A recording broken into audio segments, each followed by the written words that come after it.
ইউরোপের ছোট্ট দ্বীপরাষ্ট্র মাল্টায় সাম্প্রতিক বছরগুলোতে দক্ষিণ এশিয়ার শিক্ষার্থীর সংখ্যা বাড়ছে দ্রুত গতিতে। মাল্টা সরকারের পরিসংখ্যানে বলা হয়েছে 2023-24 শিক্ষাবর্ষে দেশটির উচ্চশিক্ষা প্রতিষ্ঠানে ভর্তি হওয়া বিদেশি শিক্ষার্থীর সংখ্যা বেড়ে দাঁড়িয়েছে 8,252 জনে, যা আগের বছরের তুলনায় 27% বেশি। দ্য পাই নিউজের খবরে বলা হয়েছে, বিশেষ করে ইউরোপের বাইরের দেশগুলোতে আসা শিক্ষার্থীর সংখ্যা দিনকে দিন বাড়ছে। এর মধ্যে দক্ষিণ এশিয়ার শিক্ষার্থীর আগমনের সংখ্যা সবচেয়ে বেশি। গত এক বছরের তাদের সংখ্যা 1033 থেকে বেড়ে 2378 জনে দাঁড়িয়েছে।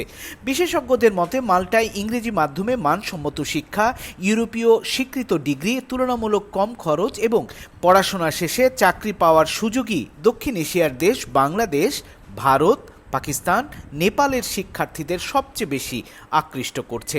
আবার নিরাপদ পরিবেশে সহনশীল সামাজিক কাঠামো ও বিদেশি শিক্ষার্থীদের জন্য সুবিধাজনক নীতিমালা সবকিছু মিলিয়েই মাল্টা বর্তমানে ইউরোপের সবচেয়ে জনপ্রিয় হয়ে ওঠা শিক্ষা গন্তব্যগুলোর একটি হিসেবে নিজেকে প্রতিষ্ঠিত করেছে।